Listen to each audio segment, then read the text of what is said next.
guys. Time to start. I'd like to call our city council meeting to order and have everyone that's here join us in the Pledge of Allegiance. I pledge allegiance to the flag of the United States of America and to the republic for which it stands, one nation, under God, indivisible, with liberty and justice for all.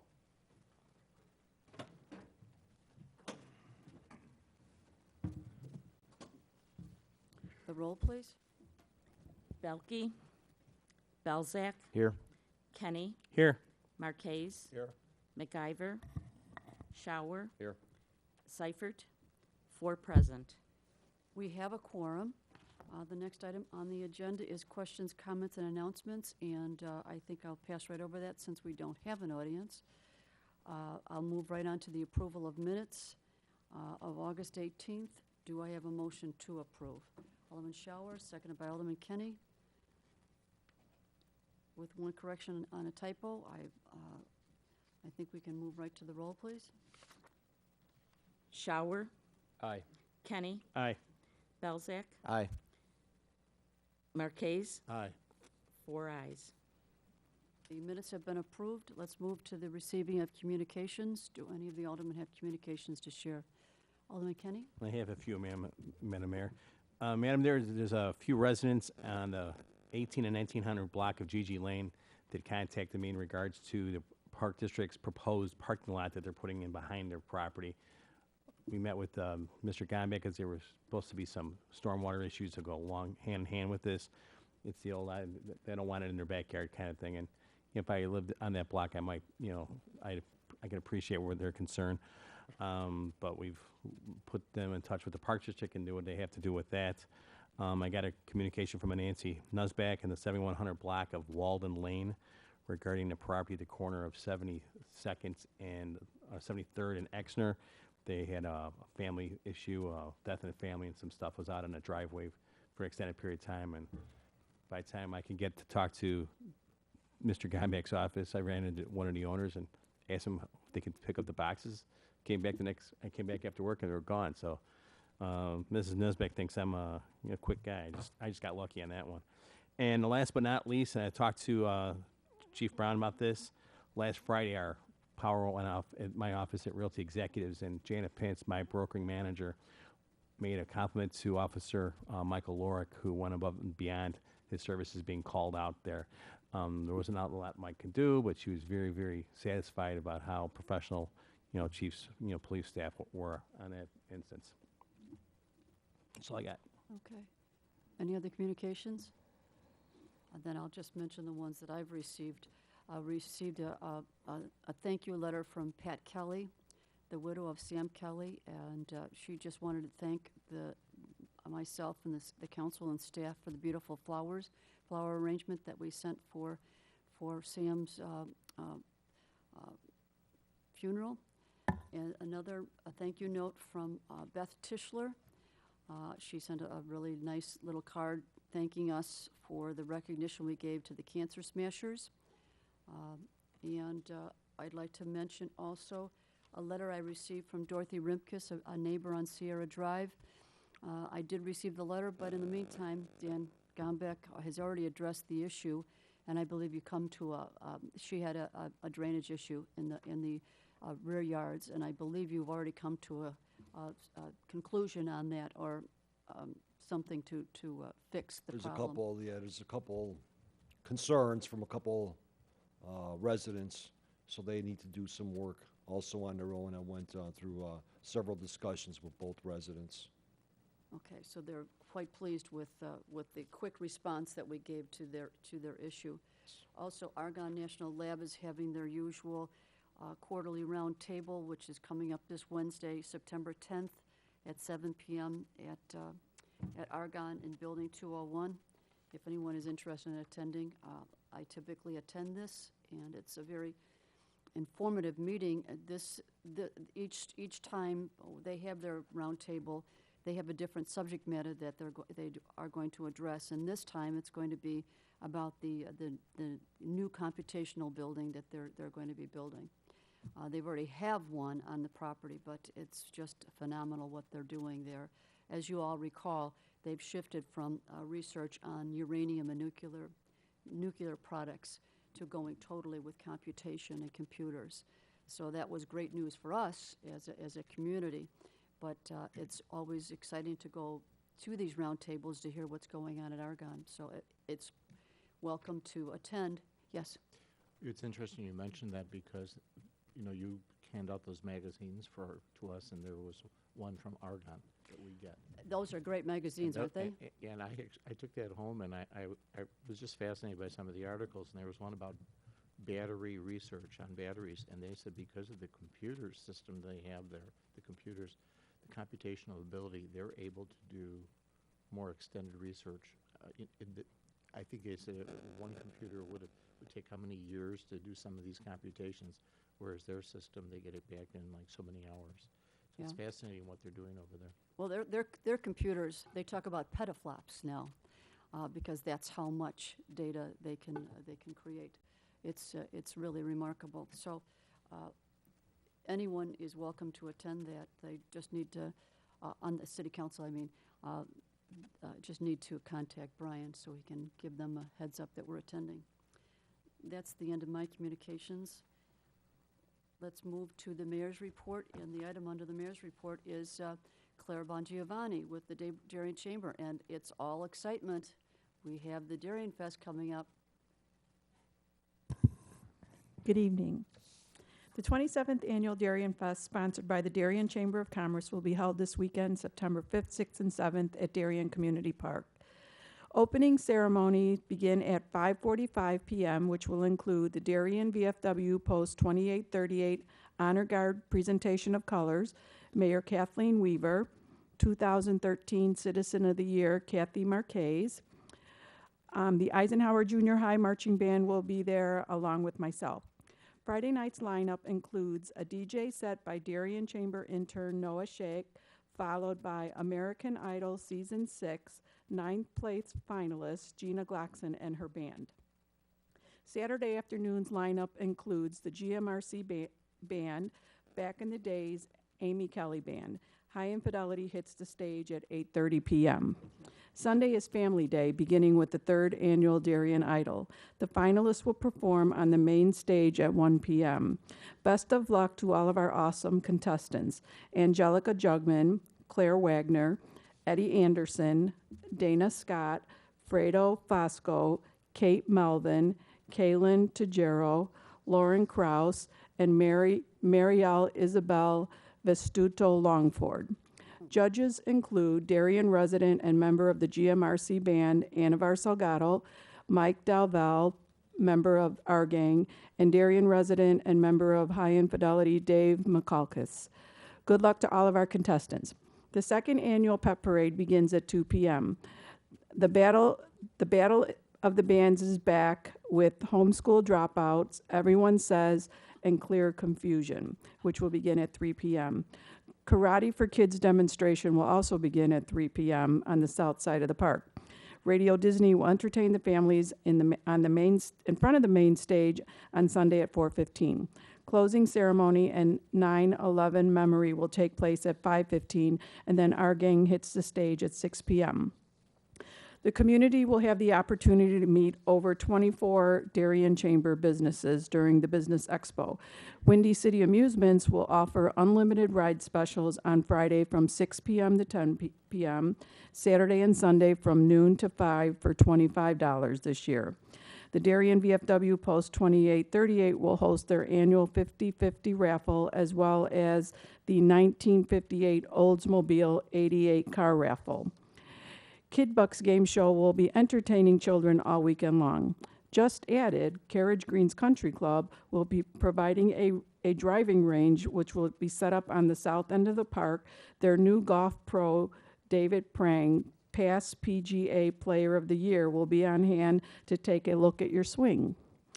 Darien Chamber of Commerce and Business will be hosting Paint the Town Pink during the month of October in the city of Darien. Selected merchants from the Chestnut Court Shopping Center have partnered with Darien Chamber Women in Business by purchasing Adirondack chairs. Local artists have been invited to display their design and creativity by painting the chairs.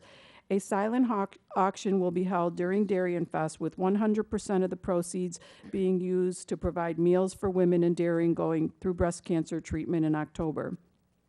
The silent auction will begin on Friday, September 7th at 6 p.m. and end on Sunday, September 7th at 4 p.m. You must be present to win. The Cancer Smashers will be in the park all weekend long collecting aluminum cans to help raise money for cancer.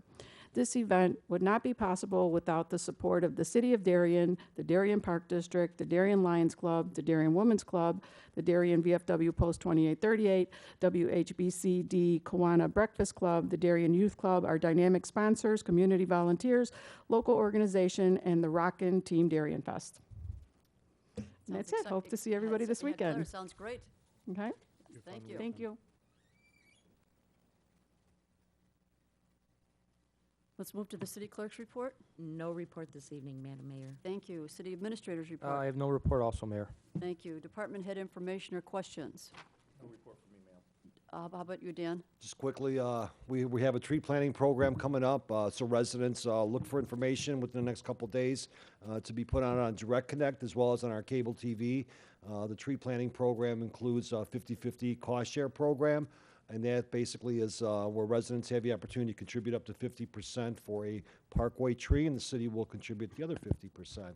In addition to this year, we also have a private property tree planting program. Prices are a little more expensive this year than in the past, but please look for that information. Thank you. Alderman Shower? Yeah, Dan, I got a question for you, and I promised I was going to bring this on up. Any updates on the Phillips 66 and it's formerly known as the Phillips 66? I guess the question is, have we gone back, and I know we were talking about, is there any ordinances on the fact if they're not carrying gas anymore, if we can force them to fix their pumps, pull out any of their tanks? Did we find any information on that? No, I just summarize for the rest of the city council and our viewing residents. Alderman Shower is referring to the gas station that's located on the northwest corner of Plainfield and Cass Avenue. Right now it's been referred to as the no-name gas station, formerly known as Phillips 66. With that said, over the last couple of weeks, there's been the petroleum pumps have not been functioning, and our best guess is that he hasn't ordered gasoline. While we've tried to contact him on other occasions, he's been uncooperative of what's going on in business. He's told with the business, he's also informed us that he was working with additional partners to revitalize the gas station to another chain. Obviously, that hasn't happened. As of recently, wanted to disclose this is the owner has contacted Brookhaven Plaza for a possible sale on that property.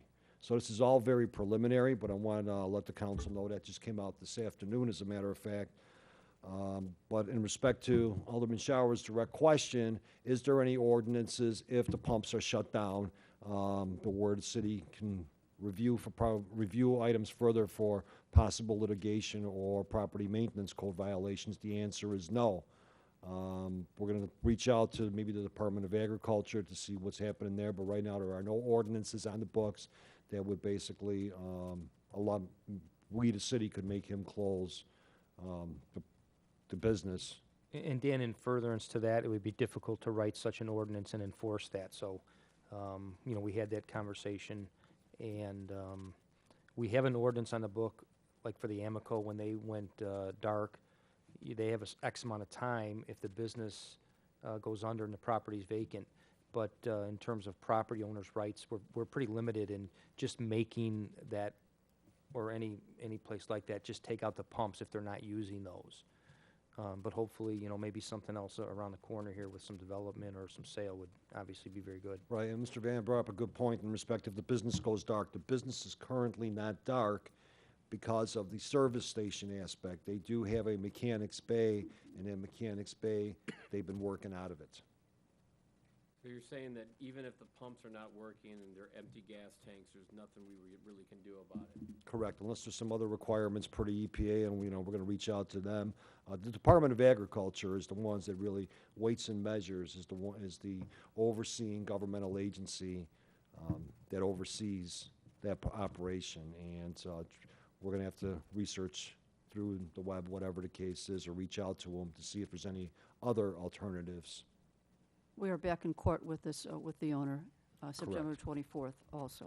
That is Yes. another recourse we have to see if the judge can't apply fines or whatever. Well, Dan, I think the remaining court issue is limited to the sign at this point, Correct. if I'm not This- mistaken. Right, and the sign, for those of you who haven't seen it, is covered with a piece of plastic or a tarp.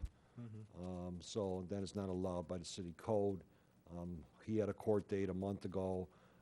He did ask for a continuance. He was granted continuance, and the next court date is coming up this month, September 24th. And Dan, there were previous tickets, I know, for some property maintenance and Yes, painting. I think painting. junk cars he had to get rid of and some of those. And I think other than the sign at this point, with our code, he's in compliance with, That is- other than the sign at this point. That is correct. Okay. If we were to enact any ordinances at this point, it would look like we were making them specifically for the business, and that would open us up for liability. We'll keep the city council posted on any new developments. If there's no other questions for department heads, let's move on to the treasurer's report. Thank you, Madam Mayor. This evening, I'm requesting council's approval of warrant number 141508 in the amount of $167,414.33 from the listed funds and payroll for the period ended August 21st in the amount of $252,987.21 for a total to be approved of $420,401.54. Do we have a motion to approve? Alderman Belzak, seconded by Alderman Marquez. Any questions for the treasurer?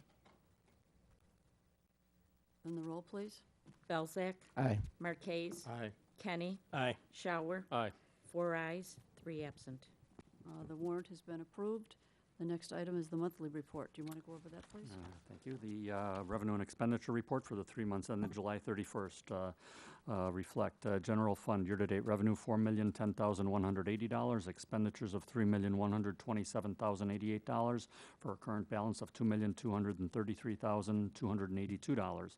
Water fund year-to-date revenue of $1,085,185, expenditures of $1,181,987 for a current balance of $922,530.